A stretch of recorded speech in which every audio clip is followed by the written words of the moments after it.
Another turning point, a fork stuck in the road. Time grabs you by the wrist, directs you where to go. So make the best of this test and don't ask why. It's not a question, but a lesson learned in time. It's something unpredictable, but in the end it's right. I hope you had the time of your life. Ladies and gentlemen, welcome to my show. Welcome to Microjourneys. My name is Liam Sturgess. I kind of like the idea of starting with a song.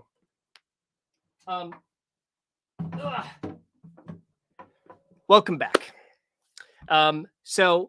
This is a show that is now, I suppose this is the third episode of my post Rounding the Earth live stream podcast thing. And I keep reminding people, or I'm having people still come to me for the first time, not having yet heard that I had moved on from the Rounding the Earth podcast. And it's nice. There's a lot of support and a lot of people very interested in what I do next. But I don't think a lot of people know that I have this Microjourneys show. So to those of you who do, to those of you who are early adopters, so to speak, or perhaps a first follower, I want to welcome you back to Microjourneys. Now, we have a very, very interesting deep dive to do today. And it is a continuation of the themes and the topics we've been talking about. It's, in fact, the continuation of a specific deep dive that I have been working on for a number of weeks now, thanks to a bit of a tip or a recommendation from a friend of mine, who I won't name just in case they don't want to be named. But we've arrived at the core topic of today. Ladies and gentlemen, we're going to deep dive into New York City's or New York State's Excelsior Pass. So let's get our slideshow up here on screen. But I want to start by shouting out Gabe, who I see has joined me in the chat. And in fact, while we're here, I want to share something. Oh, see, I've stopped the share now that I was going to do, but this is worth it because I want to show you Libre Solutions Network. Gabe has just put out a fantastic new article that I have, in fact, not had the chance to read in full yet, but I know it's fantastic for reasons that you will understand once you read it. It's called The Non-Combatant's Guide to Cyber War, and you can get there by going to libresolutionsnetwork.substack.com. I'm going to put that into the comments of the YouTube chat, and I'm going to get it also into the Rumble chat, and that's just going to take me a minute. So in the meantime, ladies and gentlemen, pull up a chair. Oh man, okay, I'm going to put it in the Rumble chat after, or perhaps Gabe can do that. But it's highly related. You may have heard there's been talk of yet another cyber attack on the United States infrastructure, and Gabe has gone in and articulated some very important thoughts in response to this. But for us today, let's now get into the meat of what we're doing here. Okay. Audience window. All right. So first things first, though, who am I? I'm Liam Sturgess. I am currently hiding behind my slideshow. I'm a musician, and the last few years have taught me that lay people, or perhaps people who are foreign to various fields, need to become aware of the ways in which things like science or the law, education affect how these things affect our health and well-being or our liberty. To be able to learn about these things without feeling afraid of being laughed at or dismissed because it's not your area of expertise. So this show is my attempt to bridge the gap between the expert academia, the wall that divides that from the layperson like myself. More importantly, I'm just here to learn and to have some fun. So let's do it. Let's do exactly that, ladies and gentlemen. In the name of Excelsior, the alarming reality hidden in New York's Excelsior Pass. So let's dive right in once my script loads here.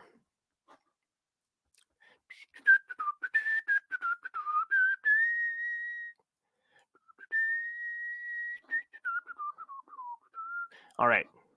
So Excelsior.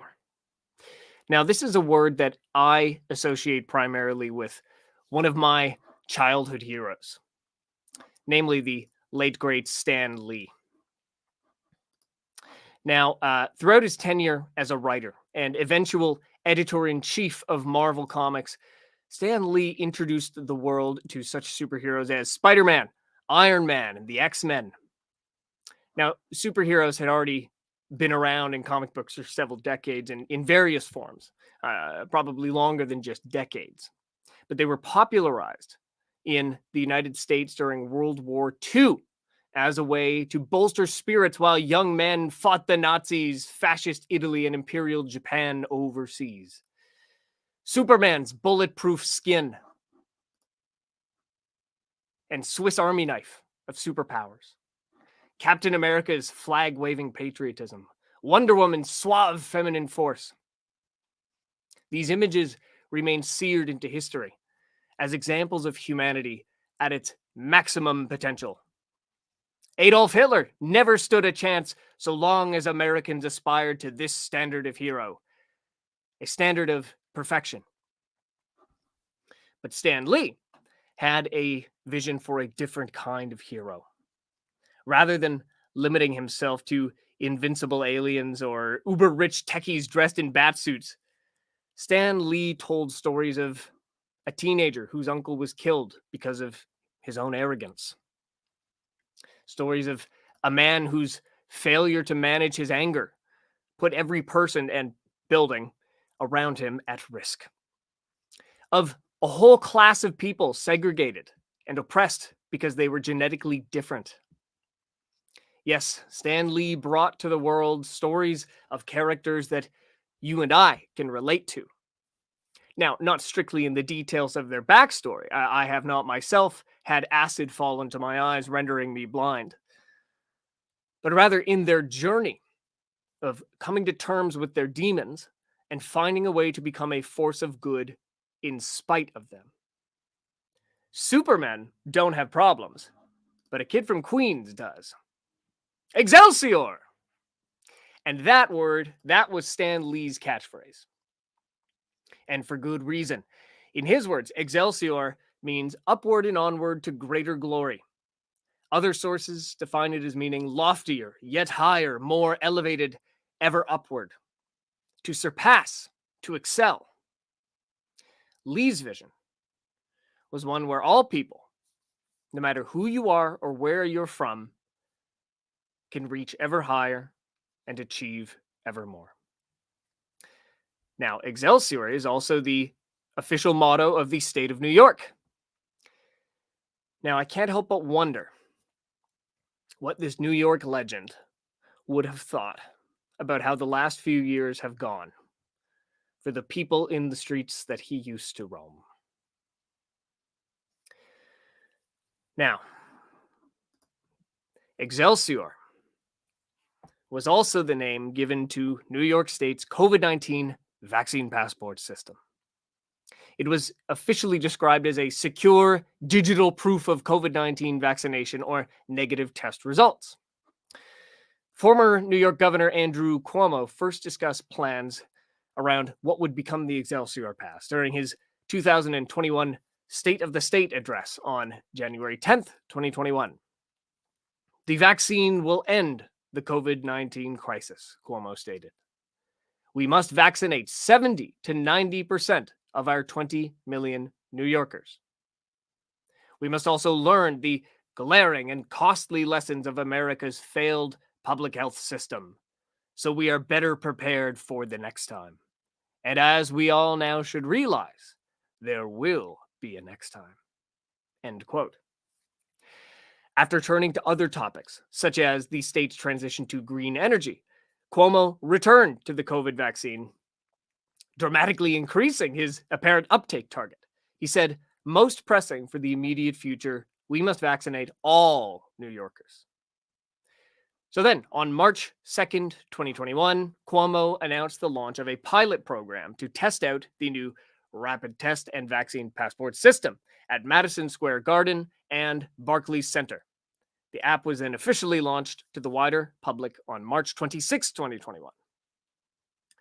Now, if you have not yet visited my prior video or my prior report on MasterCard, I highly recommend you do, because as with MasterCard's Wellness Pass program, development for the Excelsior Pass, interestingly enough, actually predates the COVID-19 era, as reported by the Times Union.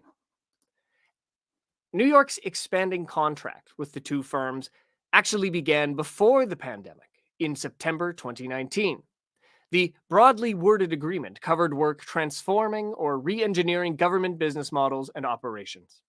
State officials agreed to spend up to $59.5 million over the ensuing 5 years for the services of Boston Consulting Group and Deloitte, whichever organization was better suited for the work on specific projects. The contract would go on to be amended during the pandemic, although tracking those changes is complicated by the fact that the state comptroller's office lacks copies of the various iterations due to the COVID interruption in its oversight role. Now, Boston Consulting Group, or BCG, and Deloitte are names that continue to crop up throughout investigations into the COVID-19 response across the United States, Canada, and beyond. They are both partner organizations of the World Economic Forum, for example, another group that just seems to keep popping up. But another World Economic Forum partner attached to the Excelsior Pass project is IBM, the firm hired to build and manage the passport application itself. IBM built the Excelsior Pass app over top of their IBM Digital Health Pass platform, which had been rolled out in response, of course, to the declared COVID-19 pandemic. According to Katia Moskovich, writing for Inside IBM Research on Medium, I quote, "It was in March 2020, at the start of the COVID-19 pandemic, when Eli Andrulaki first thought about creating a digital health pass. On a swiftly convened virtual meeting, the scientists presented a handful of ideas and chose a blockchain-powered solution to securely verify a user's health status while protecting their privacy. The idea assumed people would get certifications of their health status, including PCR and antibody test results, or vaccination status, from their healthcare providers. The obvious device to store and share the data would be mobile phones. But not everyone has a smartphone. To make the solution more widely accessible, they decided to also make it available in the form of a printed QR code that could be scanned. The IBM Digital Health Pass was born. Now, after apparently being conceived in March 2020, the pass was announced on August 25th and launched in a limited capacity on November 15th, 2020.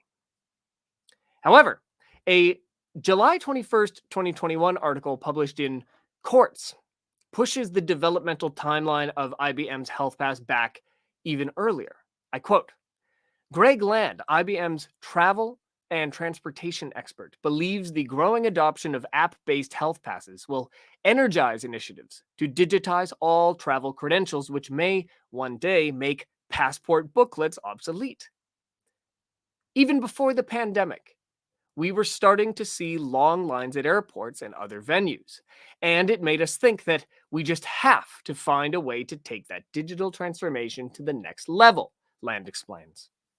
It's sad that it's taken a pandemic to get progress in building these standards around digital credentials.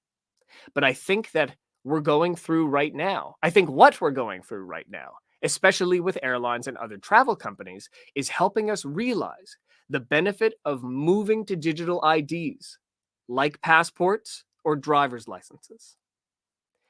Now, indeed, contrary to dismissals such as the one I discussed in the previous article about this Fortune headline calling proof of COVID-19 vaccination a vaccine passport could be empowering conspiracy theorists, IBM's Health Pass was always intended to operate as a true passport. First, as a complementary system to store health status, and ideally, as we just heard, replacing physical passports for travel altogether. And to nobody's surprise, The process of developing the IBM Digital Health Pass predated COVID 19, as was the case with the MasterCard Wellness Pass. Now, New York's, there's the MasterCard Wellness Pass. But New York's Excelsior Pass was not the only service that opted to build on IBM's Digital Health Pass. As described in that July 2021 article, a booking company called Amadeus, used by over 450 airlines, signed up for the system, successfully tying IBM's vaccine passport program to international air travel. But, of course, given that the Excelsior Pass was essentially just a New York branded version of the IBM Digital Health Pass, the latter's interconnectivity would naturally also become part of the former's offerings. Indeed, on August 5th, 2021, Governor Cuomo announced the introduction of the Excelsior Pass Plus, which would expand the program to be recognized by other states and internationally. Two specific programs were highlighted in the formal announcement: Verifly and the Smart Health Card Framework. So let's talk about Verifly. Verifly first. It is a digital passport service developed by DAON, DAON, an international biometrics and digital identity company based in Fairfax, Virginia. From a May 2021 article published in 1 Mile at a Time, I quote, Verifly compiles real-time wellness information from self-certified health questionnaires and or diagnostic COVID-19 test results from over 20,000 performing labs, and provides digital badging, proof of test status for both antibody or viral testing, and, in the future at that point, proof of vaccination. Our HIPAA-compliant solution removes the burden from organizations to structure agreements for lab results in multiple locations. Users enjoy countless ways to acquire, verify, and assert their credentials: proof of health status, age, enrollment, citizenship, membership, reservations, and more. Companies partnered with Verifly include Aer Lingus, American Airlines, British Airways, Carnival Cruise Lines, Holland America Line, Hyatt, Japan Airlines, Seabourn, Viking Cruises. Now, while that list currently only includes travel and hospitality companies, Verifly's stated scope of intentions, stated scope of operations, includes far more than just travel credentials. In fact, with the mention of citizenship and the inclusion of biometric data, Verifly sounds an awful lot like MasterCard's National Identity Smart Cards, which they rolled out in Nigeria. Speaking of smart cards, the second service that the Excelsior Pass Plus integrated with was the Smart Health Cards Framework. I quote, New Yorkers will be able to display their Excelsior Pass Plus at hundreds of businesses and locations that require proof of vaccination, as well as when traveling to entities where smart health cards are accepted. Excelsior Pass Plus, a result of the strategic partnership between New York State and VCI, will provide New Yorkers safe access to retrieve a secure digital copy of their COVID-19 vaccination record using the Smart Health Cards framework, making their interstate and international travel and commerce experiences safer, contactless, and more seamless. End quote. So, what is a Smart Health Card? Well, Smart Health Card is a vaccine passport program developed by Smart Health IT and the Vaccine Credential Initiative, or VCI. Smart Health IT is a project run out of the Computational Health Informatics program at Boston Children's Hospital. According to the project's website, it traces its origins back to a February 17, 2009 economic stimulus package approved by President Barack Obama, which included a $19 billion investment in health information technology. This led to an initial grant of $15 million to Smart Health IT from the Office of the National Coordinator for Health Information Technology, a division of the United States Department of Health and Human Services, through their Strategic Health IT Advanced Research Projects Program, or SHARP, intended to directly confront the challenges and barriers to the adoption of electronic health records and other forms of health information technology.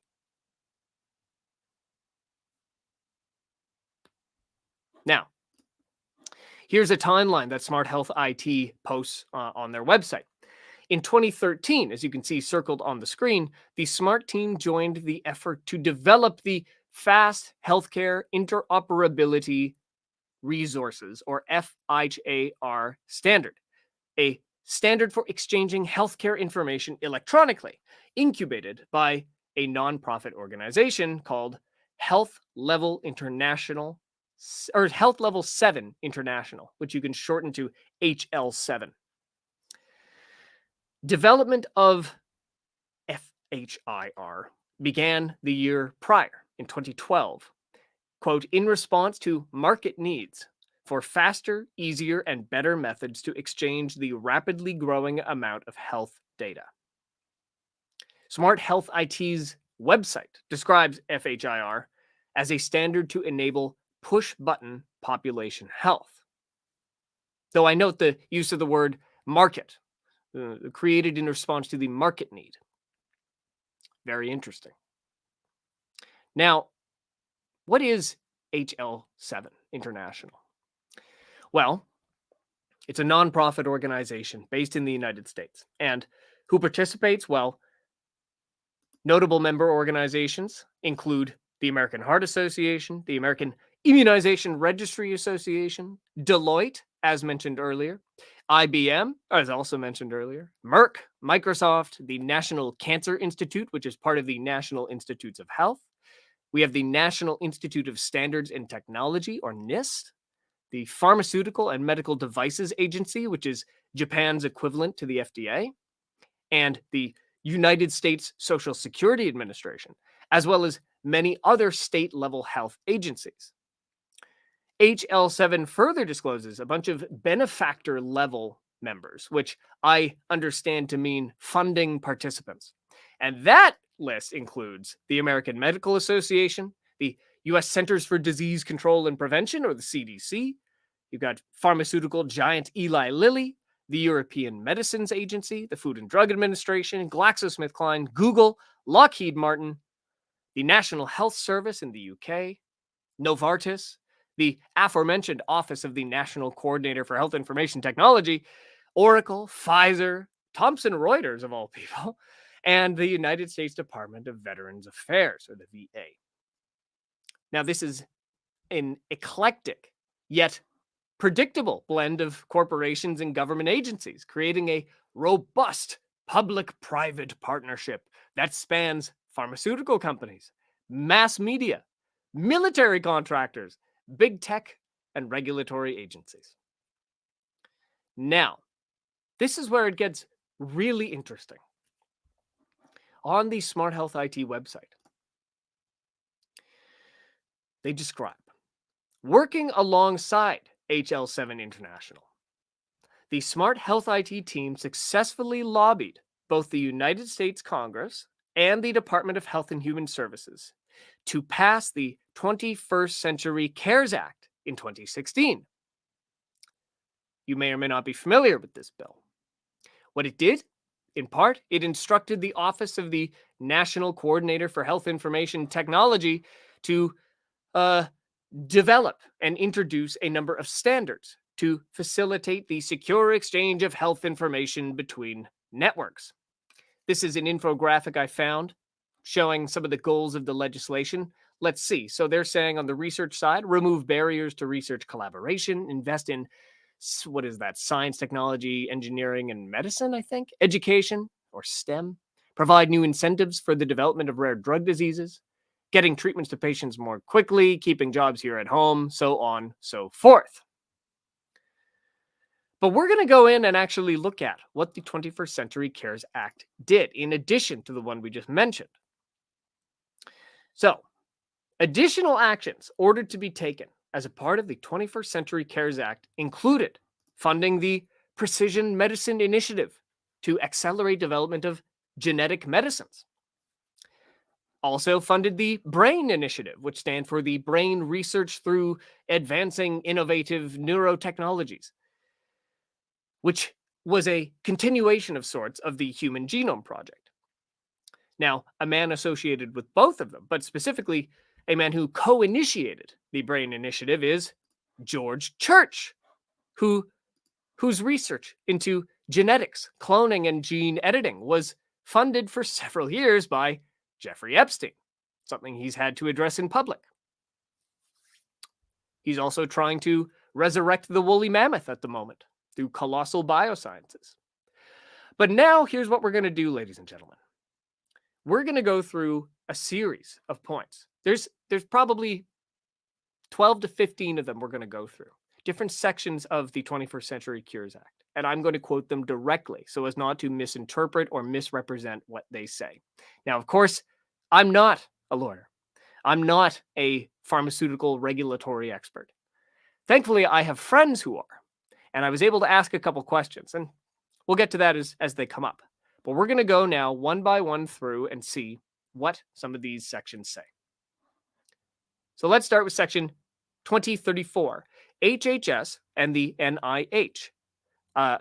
That's the Department of Health and Human Services and the National Institutes of Health, must review and revise policies, including policies on conflicts of interest and laboratory animals, to reduce the administrative burden on researchers while maintaining the integrity and credibility of research findings. Section 3012 says the FDA may permit the sponsors of new medications that target genes or variant proteins to treat rare, serious conditions to rely upon information submitted for an approved medication that uses the same technology. I'll just tell you what came to mind when I read that. We only tested the bivalent on 12 mice. Section 3024, clinical testing of investigational medical devices and drugs no longer requires the informed consent of the subjects if the testing poses no more than minimal risk to the subjects and includes safeguards. Now, as far as I understand, ladies and gentlemen, the informed consent of a subject is not something that can be violated. I believe the government can write down on a piece of paper that they intend to, but I don't think that supersedes international law. And it's not as if there's an international tribunal that has authority that supersedes the United States government's own judicial system. But international human rights violations are generally historically considered to be things that land you in a sort of Nuremberg trial sort of scenario. Yes, Gabe, that's nuts. But it doesn't stop being nuts. Section 3033. Upon request, the FDA must facilitate development and expedite review of regenerative advanced therapies, including cell therapies, therapeutic tissue engineering products, and human cell and tissue products. For a therapy to be eligible, there must be preliminary clinical evidence that the therapy has the potential to address an unmet medical need for a serious condition. Now, of course, as we just saw, assuming that the preclinical data shows this is a safe and effective experimental product, you no longer have to give your informed consent before they might experiment on you with this. I digress. Or no, I don't actually. That's exactly the freaking point. Okay, section 3038. The FDA may not determine that a combination product is a drug or biological product solely because the product has a chemical action. Combination products are regulated based on their primary mode of action. the FDA must, 1, issue guidance that describes the process and best practices for review of combination products, and 2, propose that certain types of combination products may adopt good manufacturing practices that vary from requirements in regulations. Now, I do have a friend who is a regulatory expert. That's what she did for our regulatory agency up here in Canada. Now, again, I don't want to be too specific as to who it is because I didn't ask her permission before quoting her. But I thought this sounded an awful lot like how the regulatory process has been applied in regards to the combination of the lipid nanoparticle and the RNA contained within. So I sought clarification. I asked if the COVID-19 vaccine products are regulated as combination products. And I'll just quote this line in her email response to me. No, not a combination product per se, but you are on the right track, and we are addressing this and similar issues. Fantastic. So, Section 3075. The bill revises provisions regarding 1, FDA screening of the adverse event reporting system, and 2, evaluation of elements to assure safe use of drugs. Section 3081. HHS must ensure the issuance of timely and accurate guidelines regarding the use of medical products for countering public health emergencies or material threats. Section 3084. BARDA may enter an agreement. Now, BARDA, to remind folks, that's the Biomedical Advanced Research and Development Authority, I believe it is. And they were formed sort of as the health version of DARPA, which is the Department of Defense's Defense Advanced Research Projects Agency, DARPA, BARDA. Okay, so BARDA may enter an agreement with an independent, non-governmental nonprofit to foster and accelerate the development and innovation of medical countermeasures and related technologies. BARDA must direct and oversee the nonprofit's work and ensure transparency and accountability. Now, I can't help but wonder which nonprofit this wound up being, or if there was more than one that they were allowed to do one at a time. But just to elucidate you, BARDA was one of the biggest funders, particularly in the early stages and in the context of COVID, behind Moderna and their mRNA-1273 product.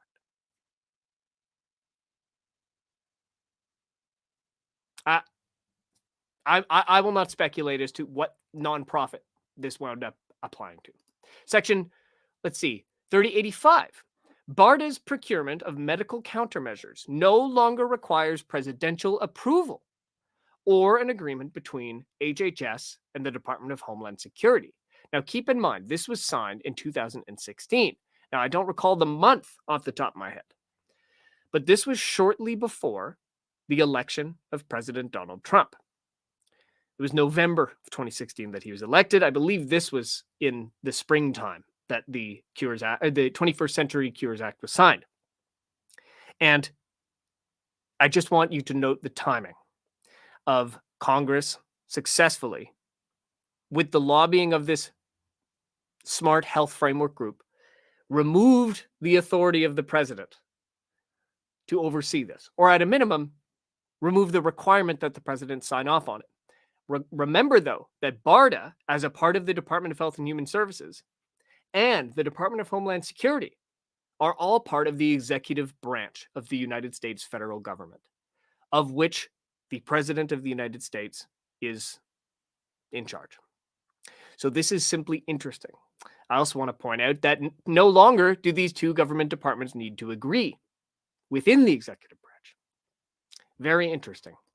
Section 3086. The FDA must award, upon approval, a priority review voucher to the sponsor of a drug or biological product that, 1, is a significant improvement in the prevention, diagnosis, or treatment of a serious condition, and 2, can be used as a medical countermeasure to a material threat.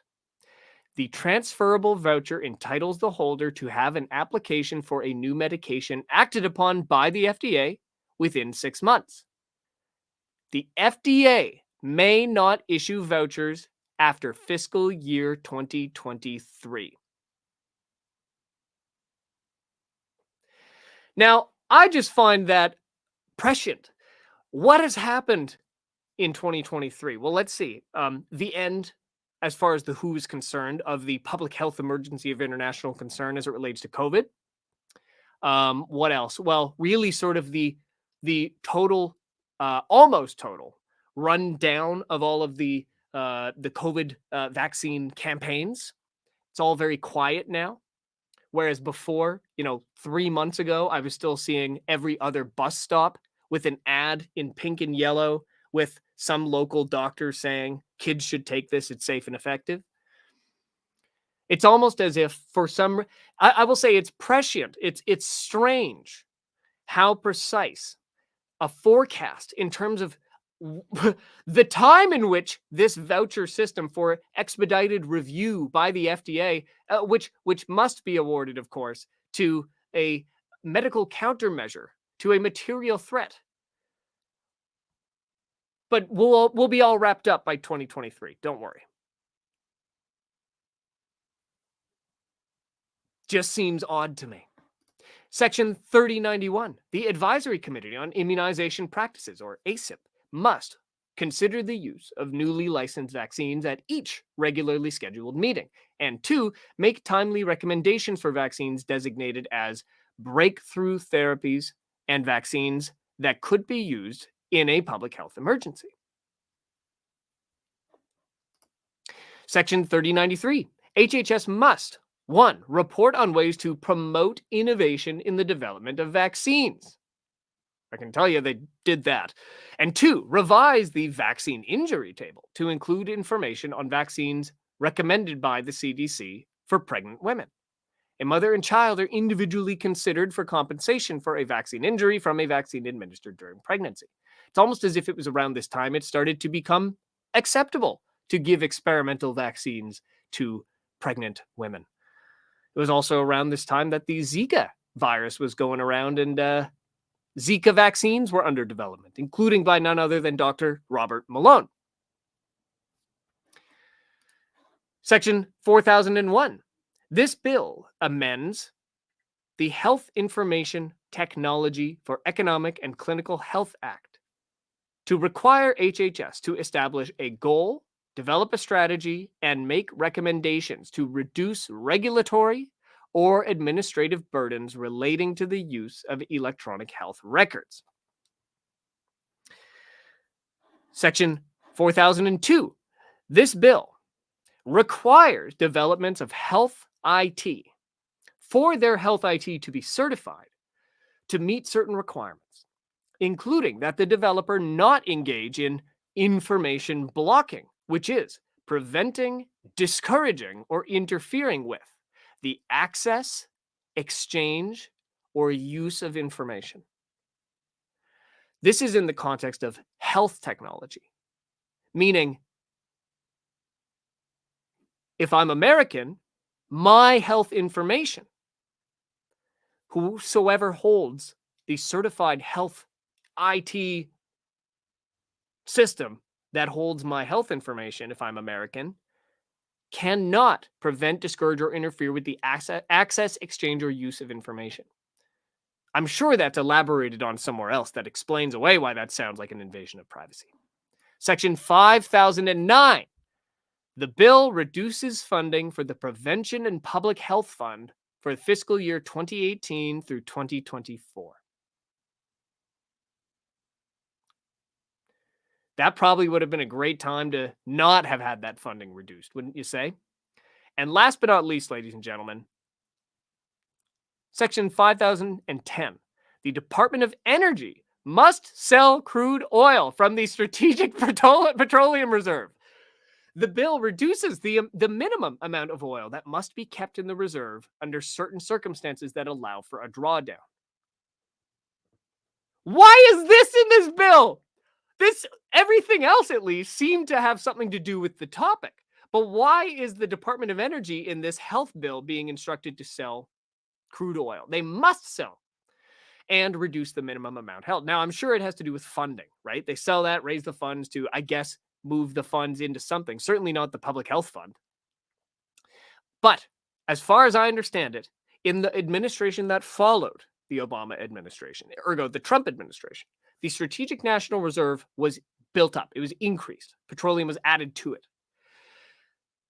Over the last couple of years, in the subsequent administration of the Biden, that has been aggressively sold off and reduced because of, well, Ukraine, because Russia. We can't take Russia's oil, so we have to sell our oil to, we have to sell our oil to China, which I understand to have been the case over the last year or so. If you told someone this was all being orchestrated together, they'd call you crazy. Gabe, they certainly have. And I'm not saying that this is proof that this was all orchestrated together. What I am saying is this one bill contains so many things that wound up being so meaningful and that have manifested in very clear ways over the last 3 years. Beyond simply lobbying the government to include provisions favorable to Smart Health IT's health credential program, they, by their own words, appear to have participated in implementing a wide variety of fundamental changes to regulatory law, which were necessary in order to rush through the, by definition, experimental COVID-19 genetic vaccines just 4 short years later. Of course, this bill also did mandate the standardization of health data through the process of mass digitization across private industry and the government itself. In a report co-published in December 2017 by SMART and the Office of the National Coordinator for Health Information Technology, it describes the outcome of the 21st Century Cures Act as an opportunity to create the learning healthcare system, which requires the ability to aggregate and analyze data at a population level. The report summarized a meeting that took place, whose participants also included representatives from Amazon, Google Brain, Mount Sinai Health System, which I believe is one of the biggest health systems in the United States, and Rush University Medical Center, along with others. Now, in 2019, the Office of the National Coordinator for Health Information Technology published the so-called final rule, specifying that the Smart Health Framework was now the legal standard to satisfy the requirements of the 21st Century Cures Act. In their own words, the SMART team successfully lobbied for an API requirement in the 21st Century Cures Act. Major HHS rules out of CMS, that is the Centers for Medicare and Medicaid Services, and the ONC are implementing the Cures provisions and making SMART the law of the land. That is a direct quote. Thus, the Smart Health Framework was cemented into U.S. law. Now, on January 14, 2021, the MITRE Corporation announced the launch of a new project called the Vaccination Credential Initiative, or VCI, which we heard about a little bit before. According to the press release from the broad coalition of health and technology leaders, the VCI was formed with the promise of empowering individuals with digital access to their vaccination records based on open, interoperable standards. I quote, VCI coalition members are working to enable digital access to vaccination records using the open, interoperable Smart Health Cards specification based on the W3C, verifiable credential, and HL7 FHIR standards. I remind you, HL7, Health Level 7 International, FHIR is the framework that SMART has implemented. Members of the VCI at the time of that launch included the Karen Alliance, the Commons Project Foundation, Mayo Clinic, Microsoft, MITRE, Oracle, and Salesforce. This would soon expand to include Apple, Amazon Web Services, the American Immunization Registry Association, the COVID Immunity Project, Down, who is the developer of Verifly, FIS, which is partnered with M10 Networks, a central bank digital currency company founded by Steve Kirsch. Also, Google, HL7 International, IBM, Palo Alto Networks, which you may recall from our cybersecurity discussion, and finally, Walmart. Rather, not finally, it doesn't stop there. Also included are various regional, provincial, and state governments, including, just for example, eHealth Saskatchewan, the government of Aruba, the North Carolina Department of Health and Human Services, the Ontario Ministry of Health, the state of California, state of Colorado, the state of New York, and the Sydney Local Health District, Sydney, Australia. And I'm afraid, my friends, this is where I find myself truly and palpably alarmed. If these government agencies, even just the ones I just listed, signed on to the Vaccination Credential Initiative back at the very beginning of 2021, and the whole point of the VCI was to implement the Smart Health Framework, and all of these jurisdictions subsequently rolled out a vaccine passport system, does that not inevitably suggest that those seemingly separate systems were all actually interoperable at a global level from the get-go? Before we seek to answer that rather horrifying question, I must expand the list further. On the dedicated website for the Smart Health Cards, we find a long list of Smart Health Card issuers, and a secondary list also exists on the VCI website. So in addition to those jurisdictions that I've already named as members, the list of governments and organizations issuing Smart Health Cards includes Alaska Department of Health, Division of Public Health, Arizona Department of Health Services, Arkansas Department of Health, California Department of Public Health, Can Immunize, which was developed with funding by the Public Health Agency of Canada and endorsed by Pfizer. You have the authorities from the Cayman Islands, City of Philadelphia, Colorado, Connecticut, Cook County, the County of Santa Clara, Delaware, Micronesia, Alberta, Manitoba, Quebec, Guam, Idaho, Illinois, Kentucky, Los Angeles, the Marshall Islands, Maryland, Massachusetts, Senegal, Taiwan, Japan, Mississippi, Michigan, Nevada, New Brunswick, New Jersey, New Mexico, New York State, Newfoundland and Labrador, the Northwest Territories, New South Wales, Oregon, Prince Edward Island, the Public Health Agency of Canada, Puerto Rico, the Republic of Palau, Rhode Island, San Francisco, Utah, Virginia, Washington State, and the Yukon. And yes, of course, New York State's Excelsior Pass. Excelsior, ladies and gentlemen. But that was just a scraping. There are many, many more. So I ask you, is your hospital, public health agency, university, or clinic on this full list available at the Campfire Wiki? Now, unfortunately, it turns out to be very, very easy to confirm whether this was an empty commitment on behalf of our governments or if it was a system actually put into action throughout 2021 and 2022.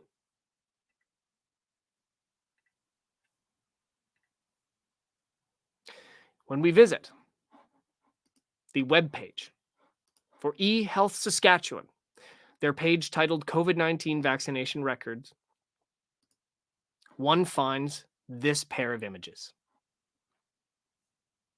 Just above the QR code on the second image, there is a line of text that reads Smart Health QR code in both English and French.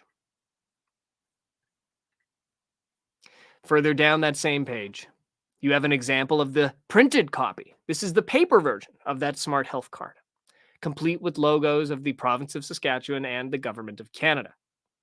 And your personal health details, of course. And once again, Smart Health card, QR code. Okay, well, what about the Yukon, that happy little territory lodged beside Alaska? Well, a government webpage titled Sample Proof of Vaccination Credential allows you to download a preview, which looks awfully familiar. Now, okay, you may have noticed that in the list I read earlier, not all 13 Canadian provinces and territories were included, right? And I made sure that the ones that were absent from there were not simply ones that I missed, okay? Now, that's a relief. Could that mean, for example, that my home province of British Columbia, despite the other craziness going on here, could it mean they went a different route after all? Not so fast. On the government of British Columbia's website, titled Proof of Vaccination, we're provided with a similar, in fact, identical example of the one we found from Saskatchewan and the Yukon, including the Smart Health cards text located with the QR code. But I suppose that's the point, isn't it? Now, indeed, according to the very same webpage where I got this sample, BC uses the Smart Health Card QR code format as a requirement of the federal government. Well, there you go. That explains it. But what about this notion? These are all across different provinces and territories. They're consistent on a national level. And the Public Health Agency of Canada helps us fill in that knowledge gap here. On their webpage titled The COVID-19 Proof of Vaccination in Canada, PHAC explains that the Canadian COVID-19 proof of vaccination uses the internationally recognized Smart Health Card specification. The federal proof of vaccination was developed by provinces and territories with support from the Government of Canada and is described as a recognized, trusted document that has been shared with our international partners. And there you have it. In the Government of Canada's own words, along with the provincial and territorial governments, they are officially hooked in to a vaccine passport system shared with unspecified international partners. Okay, but when we think about vaccine passport in Canada, what's the first thing you think? You think probably, if you're Gabe or me, you think ArriveCan. ArriveCan was the terrible, disastrous, infamous app, whatever, service through which Canadians were forced to submit contact information and travel details, your vaccination information and pre-entry test result, and a quarantine plan. Anytime you tried to cross the border, which was already very difficult and impossible for people who had not received this particular medical intervention. Included in the border control web and mobile application's exceptional $50 million plus price tag was a line item. 9% of the total cost, or $4.6 million, to develop a proof of vaccination credential to authenticate and verify in real time using the industry standard Smart Health Card, the traveler's proof of vaccination delivered by provinces and territories as well as international ones. ArriveCan, as part of the ArriveCan development, the Smart Health Card framework was implemented.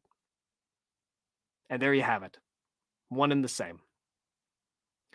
Now, what about the United States? Well, on January 13th, 2022, NBC News said the quiet part out loud, as the kids say.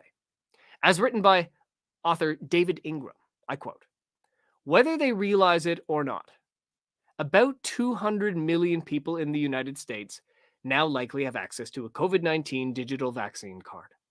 The digital pass, known as the Smart Health Card, is voluntary and minimal by design to protect personal information.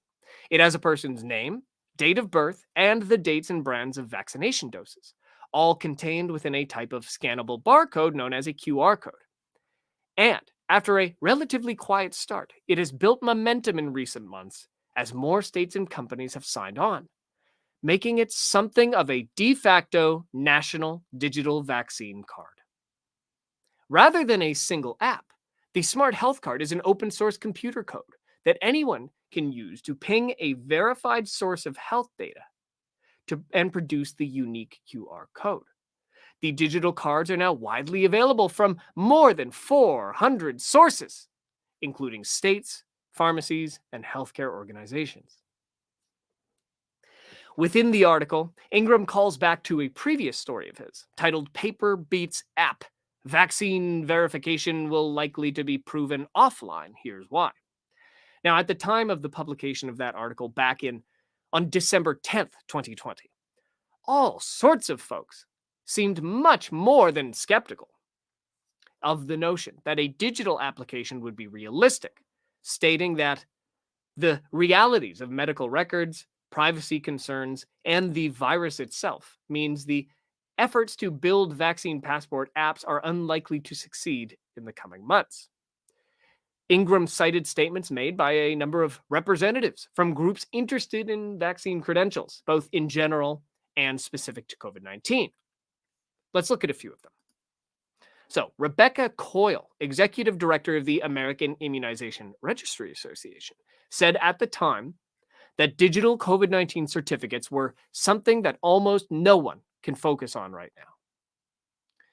What Coyle didn't mention is that the IRA's membership at the time included the Centers for Disease Control and Prevention, the pharma-funded Immunization Partnership, the National Institute for Standards and Technology, the Pan American Health Organization, and its parent, the World Health Organization, with funding from vaccine developers GlaxoSmithKline and Sanofi.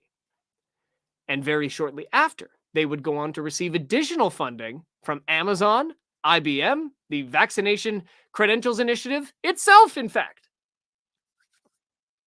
Like right after this article came out. And today, the AIRA is also funded by Pfizer and Moderna, and proudly displays on their website the Smart Health Card icon. It's a member organization of both the VCI and HL7 International, as well as the Adult Vaccine Access Coalition, whose other members include GlaxoSmithKline, Johnson & Johnson, Medicago, Moderna, Novavax, and Pfizer. Okay, here's another one. Billy Sparks, co-founder of VacMobile, or maybe it's VacMobile. That's kind of funny to think about, getting in the VacMobile. Well, Billy Sparks said that COVID-19 vaccine passports would be just like the paper-based yellow cards given out after other immunizations. It's the same thing they did in 1918, he said. Now, at the time, VacMobile reportedly had an app of their own in testing, which, quote, won't be ready for a rollout with the potential first wave of US vaccinations. This graphic was taken from the company's website as it appeared on October 30th, 2020, just over a month before, maybe a month and a half before he gave his comment to NBC News. It features, if you look closely, a notification on the top right for the fictional user to receive his third HPV vaccination, for which he was apparently due. Now, funny, I thought HPV was a 2-dose shot. Or in my case, one and done, but I digress.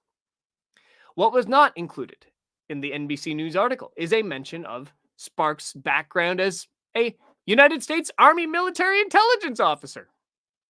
Now, this may fall for most people more in the interesting column than the relevant column, but to me, this is certainly something I clock, and not for bad reason. Now, today, VacMobile is integrated in North America through the smart health card system. Surprise, surprise. Okay, but then there's the Immunization Action Coalition. LJ Tran, Chief Strategy Officer for the IAC, asked, "What's the expiration date we're going to put on that vaccination certificate? We know we need more data," he said, adding that the data might not be available until next summer. In terms of how well the shots work, digital immunization certificates, he said, are a little premature. But IAC's attitude apparently shifted fast from where it was in December 2020. Their corporate supporters at the time included AstraZeneca, GlaxoSmithKline, Pfizer, and Sanofi. And within less than a year of their comments in this article, their funders were also joined by Janssen and Moderna. Now, IAC also participates as a member of the aforementioned Adult Vaccine Access Coalition, as well as something called the COVID-19 Vaccine Education and Equity Project, which is funded by Johnson & Johnson and Pfizer. So this December 2020 article, it finishes by noting a number of related companies and initiatives attempting to push a standardized vaccine passport platform through, including the COVID-19 Credentials Initiative, Microsoft, Apple, and Google. Most importantly, however, is the mention of a group called the Commons Project. Now, what is even more notable is their absence. They're not talked about in the follow-up 2022 article when they highlight the smart health cards. And it's notable that they're not mentioned. After all, they helped develop the smart health card system. So let's get into that. Let me introduce you to the Commons Project. Officially, the Commons Project Foundation, which is a global nonprofit organization based in Geneva, Switzerland. Ah, yes, one might say all roads lead back to Geneva. It's, of course, where the World Health Organization is based. It was established in 2019 with funding from the Rockefeller Foundation. One of the first projects, or the first project that they rolled out, was called Common Health, a health data management system. According to its website, the app helps you collect and manage your personal health data and share it with the health services, organizations, and apps that you trust. Now, following, I know, big surprise, following the declaration of the COVID-19 pandemic, the Commons Project did the only reasonable thing they could do. They partnered with the World Economic Forum to develop the Common Pass, their own version of a vaccine passport. You get a version of a vaccine passport, and you develop a version of a vaccine passport, and we all do it with the World Economic Forum. This was, in retrospect, just so highly predictable. Well, only in retrospect, at least for me, as is replayed almost down to the exact detail in the cases of MasterCard and IBM, which we've now gone through. And just like the other passport platforms, Common Pass was designed to cooperate, being developed alongside a broad coalition of public and private partners to make it a, quote, globally interoperable platform for people to document their COVID-19 status. They also founded the Common Trust Network, an inclusive global network, which is enabled by, quote, a global registry of trusted laboratory and vaccination data sources, standard formats for lab results and vaccination records, and standard tools to make those results and records digitally accessible. The Commons Pass was tested in October 2020 with the help of network partners Cathay Pacific Airways and United Airlines under the supervision of the United States Customs and Border Protection and the Centers for Disease Control and Prevention, or the CDC, and the United Kingdom Border Force and Ministry for Transport. Partners of the Common Trust Network They include the Foundation for Innovative New Diagnostics, or FIND, which is, if you don't know, funded by the Bill and Melinda Gates Foundation, the CDC, Gavi, the Vaccine Alliance, the Coalition for Epidemic Preparedness Innovations, or CEPI, the Rockefeller Foundation, UnitAid, and the WHO. But also, in addition to FIND, partners of the Common Trust Network include IBM and MasterCard, speak of the devils. So, between Common Health, Common Pass, and the Common Trust Network, the Commons Project Foundation was ultimately working towards one primary cause: the worldwide implementation of the Smart Health Cards framework. Indeed, the Commons Project was among the founding members of the Vaccination Credentials Initiative, if you recall, and it serves on its organizational steering committee. But it goes even further. It's even more direct.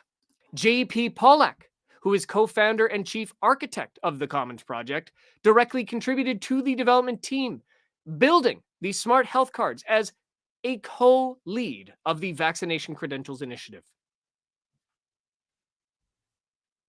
He built the thing.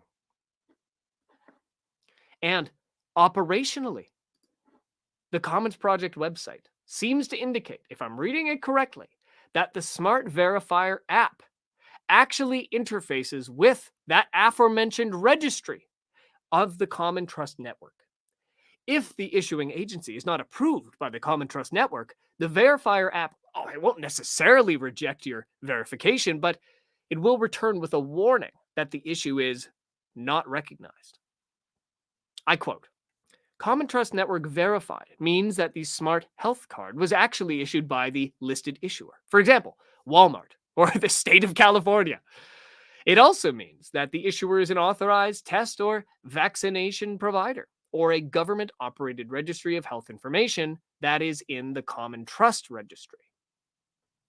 In other words, whenever you scan your proof of vaccination, say it's issued here in Canada, at least in some form, the World Economic Forum receives that information.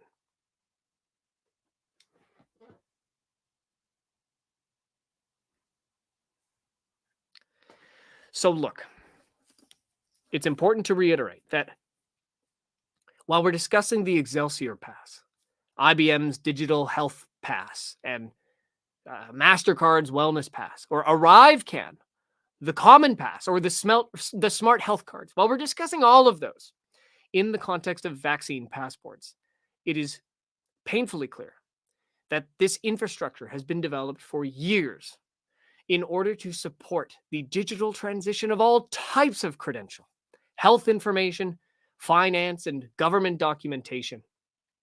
And this is not speculation. This is the stated purpose. This is what all of these projects and products say they're for. In the end, it all comes back to what MasterCard introduced in Nigeria: an all-encompassing and mandatory digital identity. And it all happened in more or less perfect synchronicity around the declaration of the COVID-19 pandemic in 2020. Now, next week, we will conclude what has become a 3-part vaccine passport / digital ID saga with a deep dive into ID 2020, the World Bank's Identification for Development Initiative, and several other entities operating at the supranational level of public-private governance. Now, needless to say, this topic is heavy and risks painting a picture of inevitability. Now, sure, the momentum is strong, and the corporate interests and whoever else pushing this forward are historically not held accountable for their overreach and civil rights violations. But think of this in the context of your own life. The actions taken around you do not need to manifest as actions of your own. If you feel like you're stuck on a train, barreling into an ever more uncertain future, it may be time to reframe your position. While it is physically impossible to stop all at once, enough pressure applied to the brakes of a train will eventually slow it down.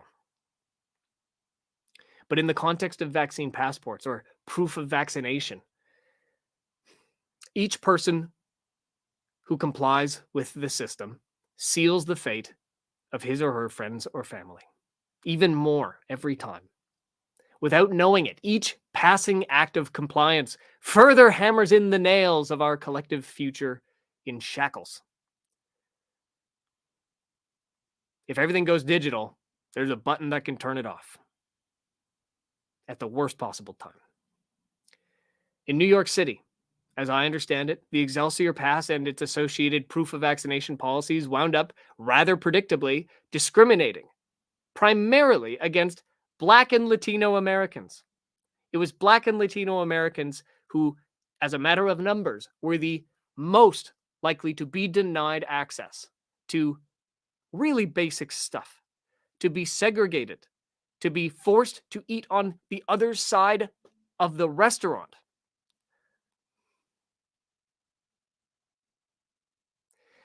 But it also led protesters from two politically hostile groups, Black Lives Matter and MAGA Republicans, to protest shoulder to shoulder in solidarity with Kyrie Irving when the NBA removed him for opposing the league's vaccine mandate. It's not too late to be on the side of solidarity. In his 1964 speech at UC Berkeley, Mario Savio offered this manifesto. There's a time when the operation of the machine becomes so odious, makes you so sick at heart that you can't take part. You can't even passively take part. And you've got to put your bodies upon the gears and upon the wheels, upon the levers, upon all the apparatus, and you've got to make it stop.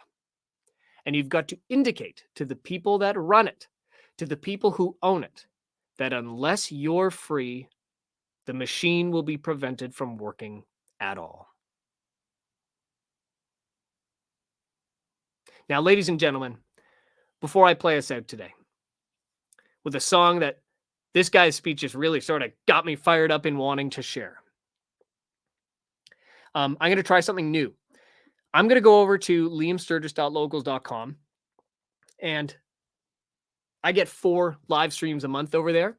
I figure I'm going to go over there and I'm going to go live and do just a brief, maximum half-hour hangout. Anybody who wants to come over and participate, I would love to have you there. And we can do a Q&A. We can just chat. I can, play another song. Whatever you want to do, let's just spend some time together.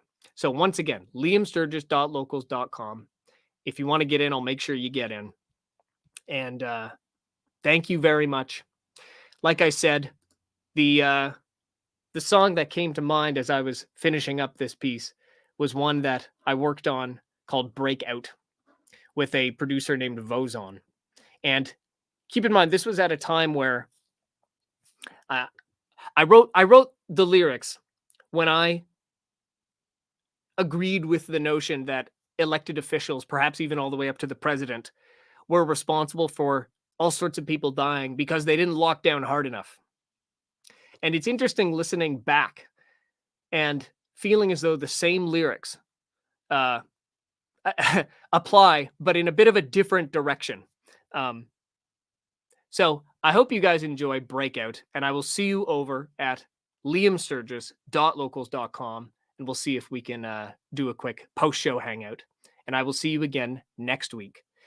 Don't forget to subscribe on Rumble, on Substack. If you can afford to become a paid subscriber, that's a fantastic way to make sure I can continue to do this sustainably. So thank you for your support, and we'll see you later.